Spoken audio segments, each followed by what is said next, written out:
Study IQ IAS, आपका selection हमारा mission. नमस्कार दोस्तों इस महीने काफी सारे चेंजेस देखने को मिले ग्लोबल लेवल पर, जिसका इंपैक्ट करेंसी के ऊपर आपको देखने को मिलेगा। और यहाँ पर जो खबर आ रही है उसके हिसाब से बताया जा रहा है कि जो इंडियन रुपी है, हमारी करेंसी है, वो एशिया की वर्स्ट परफॉर्मिंग करेंसी बनी है इस महीने। मैं मई की बात कर रहा हूँ, तो इसको थोड़ा सा डिटेल से समझने की जरूरत है कि आखिरकार हुआ क्या, ऐसा क्या हो गया कि इंडियन रुपी सबसे खराब परफॉर्म किया है। इसके बारे में आपको डिटेल से बताऊंगा। चलिए आगे बढ़ते हैं, लेकिन उससे पहले दोस्तों आप सबको बता दूं कि आज आखिरी डेट है अर्ली स्टार्ट ऑफर का। मतलब अगर आप में से जो भी लोग 2026 की प्रिपरेशन कर रहे हैं तो हमारा जो जीएस फाउंडेशन बैच है उसको अवेल कर सकते हैं। और सबसे खास बात यह है कि इसके अंदर प्रीलिम्स, मेंस, इंटरव्यू सब कुछ की कंप्लीट प्रिपरेशन कराई जाती है। बुक्स का पूरा सेट आपके घर भेजा जाता है, पर्सनल मेंटर आपको इसके अंदर दिया जाता है। तो यहां पर आपको ये अवेल करने के लिए अंकित लाइव जो कोड है वो चेकआउट के समय इस्तेमाल करना है, और इसका लिंक कमेंट सेक्शन में आपको मिल जाएगा। चलिए शुरुआत करते हैं। देखिए यहां पर मई के महीने में अगर आप देखोगे, जो इंडियन रुपी है,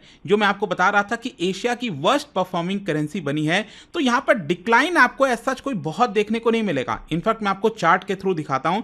ये अगर आप देखोगे तो इस महीने के शुरुआत में $1 इक्वल्स टू 84.5 आपको देखने को मिल रहा है। लेकिन अभी ये मंथ खत्म होते होते यहां पर जो इंडियन रुपी है इसकी वैल्यू 85.7 आपको देखने को मिलेगी। मतलब यहां पर जो डिक्लाइन है वो 1.3% का ही हुआ है। लेकिन क्वेश्चन यह है कि फिर ये एशिया की वर्स्ट परफॉर्मिंग कैसे हो गई, क्योंकि अगर आप इसको कंपेयर करो एशिया के बाकी देशों के साथ, तो उनकी करेंसीज ने काफी अच्छा परफॉर्म किया है डॉलर के मुकाबले। फॉर एग्जांपल ताइवानीज डॉलर अगर आप देखिए तो उनकी करेंसी 6.97% मजबूत हुई है डॉलर के मुकाबले।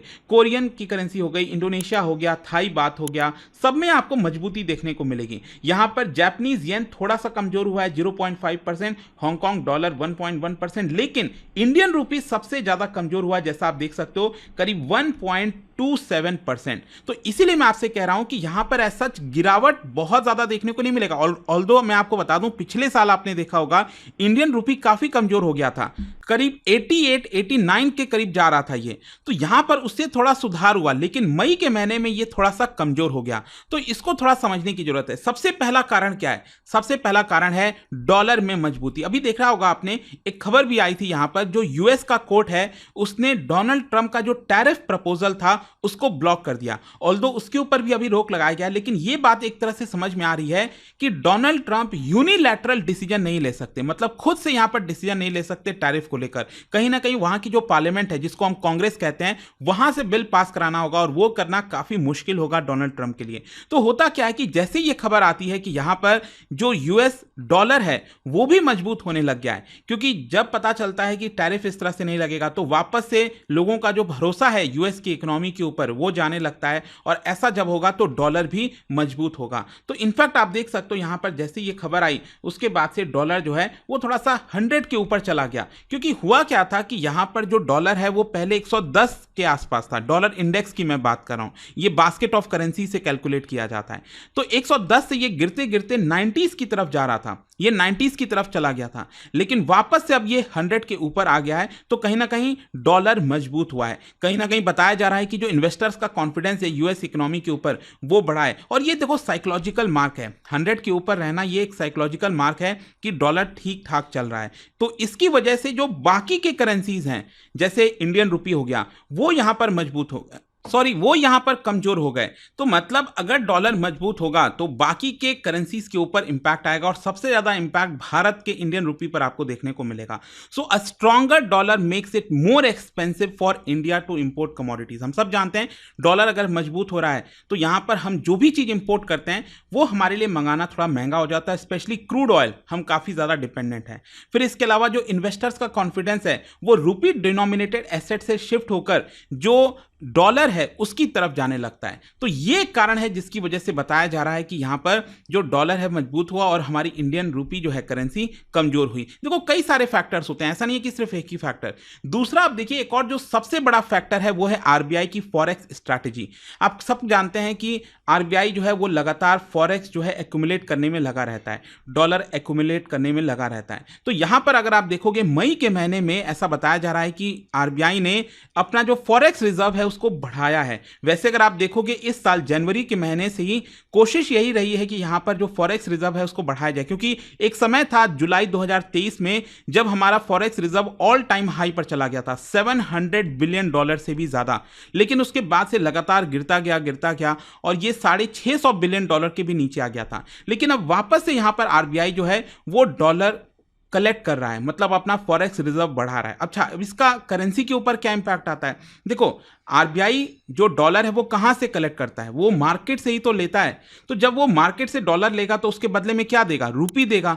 तो यहां पर क्या हो रहा है, रूपी की सप्लाई बढ़ जाती है और डॉलर की सप्लाई जो है एक तरह से कम हो जा रही है, क्योंकि आरबीआई ने उसको अपने रिजर्व में डाल दिया। तो जब भी इस तरह की सिचुएशन होती है डिमांड सप्लाई की, तो यहां पर हमारा रूपी कमजोर होता है और डॉलर मजबूत होता है। तो इसी की वजह से ये भी एक बड़ा कारण बताया जा रहा है जिसकी वजह से हमारा जो इंडियन रूपी है वो थोड़ा कमजोर हो गया। फिर नेक्स्ट यहां पर एक बड़ा जो फैक्टर है वो जियोपॉलिटिकल टेंशन और ट्रेड अनसर्टेनिटी। देखो क्या हो रहा था, आपने देखा कि अप्रैल के महीने में डोनाल्ड ट्रंप ने अनाउंस किया पहले कि टैरिफ लगाएंगे, फिर कहा कि 90 दिन का पॉज होगा, फिर यूएस चाइना टेंशंस काफी चल रहा था, लेकिन उसमें भी पता चला कि नई चीजें ठीक ठाक हो रही हैं। अब हुआ क्या कि वापस से 1-2 दिन से आप देखोगे तो खबर आ रही है कि यूएस चाइना के बीच में टेंशंस काफी बढ़ गया है। इनफैक्ट आप देख सकते हो जो लेटेस्ट खबर आई है, Trump accuses China of violating trade deal. और यहां पर ट्रंप ने कहा है कि स्टील और एल्यूमिनियम पर जो टैरिफ है वो पहले 25% था, अब इसको डबल करके 50% कर दिया जाएगा। इसका मतलब क्या हुआ? अगेन यहां पर यूएस चाइना टेंशंस बढ़ रहा है, वापस से टैरिफ की काफी चर्चा होने लग रही है। तो अगेन ये भी एक बड़ा खतरा हो जाता है, जिसकी वजह से जो इन्वेस्टर्स हैं वो स्टेबल करेंसी की तरफ जाने लगते हैं, स्टेबल एसेट की तरफ जाने लगते हैं। फिर इसके अलावा रीजनल जियोपॉलिटिकल कंसर्न भी, हमारा जो लोकल कंसर्न है इंडियन बॉर्डर पर पाकिस्तान के साथ जो अभी युद्ध हुआ पूरे मई के महीने में, तो उसकी वजह से भी क्या होता है, इन्वेस्टर्स का कॉन्फिडेंस कम होता है इंडियन एसेट की तरफ। भले ही यहां पर भारत इतने अच्छा परफॉर्म किया, हमारी जीत हुई, वो सब ठीक है, लेकिन युद्ध में क्या होता है कि अल्टीमेटली यहां पर प्रॉब्लम्स तो क्रिएट होते ही हैं, तो इसका असर आपको इकोनॉमी के ऊपर, करेंसी के ऊपर देखने को मिलता है, और यही चीज हुआ है। So this shift depletes foreign inflows into Indian equity. तो जो इन्वेस्टर्स हैं वो भारत के मार्केट में ना जाकर कहीं और जाना पसंद करेंगे, क्योंकि कुछ भी हो सकता है वॉर के सिचुएशन में। तो ये एक बड़ी प्रॉब्लम आई थी जिसकी वजह से इंडियन रूपी कमजोर हुआ। नेक्स्ट यहां पर एक और क्रूड ऑयल प्राइसेस को लेकर खबर आई थी। देखो क्या है ना कि क्रूड ऑयल का प्राइस अभी रिसेंटली काफी गिर गया था, $60 के भी नीचे चला गया था। जी हाँ, 1 बैरल जो है $60 के नीचे चला गया था। लेकिन मई के महीने में वापस से यहां पर क्रूड ऑयल का प्राइस आई थिंक $67 के करीब चला गया। तो ये जो जंप आया है यहां पर मई के महीने में, तो अगेन ये हमारे करेंसी के ऊपर इंपैक्ट करता है, क्योंकि भारत दुनिया का 3rd लार्जेस्ट ऑयल इंपोर्टर है। तो यहां पर जब भी यहां पर जो प्राइस है बढ़ेगा क्रूड ऑयल का, तो हमें ज़्यादा डॉलर पे करना पड़ता है, अगेन इसका असर हमारे करेंसी के ऊपर आता है। तो ये भी आपको समझना है कि ये भी एक बड़ा फैक्टर है। और नेक्स्ट यहाँ पर वो है domestic political and physical uncertainty. Basically क्या आप जानते हैं कि जो फिजिकल डेफिसिट है उसके ऊपर काफ़ी फोकस रहता है। तो अभी ये जो पिछला वाला फाइनेंशियल ईयर गया है हमारा, दैट इज 2024-25 वाला, तो इसमें इन्वेस्टर्स ये पहले देखना चाह रहे थे कि जो फिजिकल डेफिसिट के नंबर हैं क्या वो ठीक ठाक हैं कि नहीं, क्या सरकार 4.7% ऑफ जीडीपी को अचीव कर पाती है कि नहीं। तो अभी मैं आपको बता दूं, कल शाम को यहां पर नंबर आया है कि जी हां, भारत ने अपना फिजिकल डेफिसिट का नंबर अचीव कर लिया। लेकिन उसका असर तो अब आपको अगले महीने देखने को मिलेगा, जून के महीने में देखने को मिलेगा।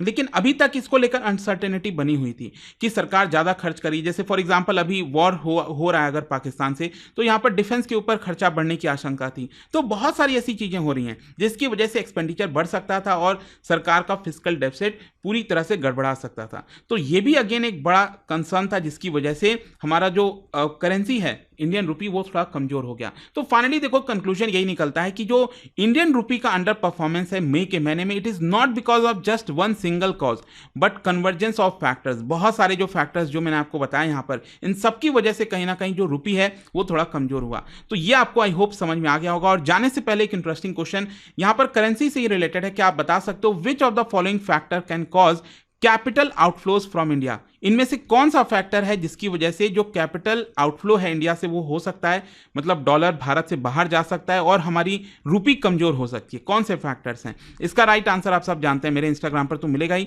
वहां पर अगर आप नहीं हो कोई बात नहीं, टेलीग्राम से ले सकते हैं इसका सही उत्तर। मैं कई सारे जो एमसीक्यूज हैं वो यहाँ पर स्टोरीज में डालता रहता हूँ। अच्छा दोस्तों, मैंने आपको बताया 31 में मतलब आज रात 12 बजे तक आपके पास समय है। एक्स्ट्रा डिस्काउंट आप लीजिए हमारे किसी भी कोर्स बैच पर by using this code Ankit live, and इसका लिंक कमेंट सेक्शन में दिया हुआ है। दोस्तों, चाहे आप यूपीएससी की तैयारी शुरू कर रहे हो या फिर प्लान बना रहे हो, मेरे पास है एक जबरदस्त अपॉर्चुनिटी, स्टडी आईक्यू का यूपीएससी फाउंडेशन कोर्स। सोचिए, एक ऐसा ऑल इन वन प्रोग्राम जहां मिलेगा आपको सॉलिड तैयारी, 1000+ आवर्स की लाइव क्लासेस टॉप एजुकेटर्स के साथ, personalised mentorship, handwritten notes और पीआरपी एमआरपी जैसे फोकस्ड रिवीजन मॉड्यूल्स। स्कॉलरशिप भी हैं दोस्तों, प्रीलिम्स क्लियर करो, पूरा फीस रिफंड लो। हर मंथ टॉप परफॉर्मर्स को मिलेंगे 11,000 रुपीज के cash reward. Economically weaker students के लिए है उड़ान स्कॉलरशिप, ताकि पैसा कभी रुकावट ना बने। गोल्ड, प्लैटिनम या डायमंड, जो प्लान आपके लिए बेस्ट हो उसे चूज कीजिए।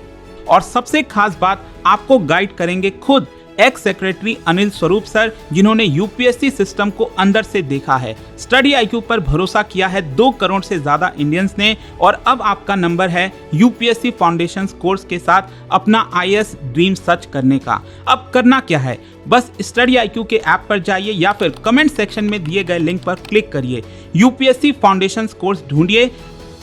बाय नाउ पर क्लिक करने के बाद डिस्काउंट कोड के सेक्शन में लिखिए ANKITLIVE अंकित लाइव और पाइए सबसे lowest price. Your IAS journey starts now. Study IQ IAS, आपका सिलेक्शन हमारा मिशन।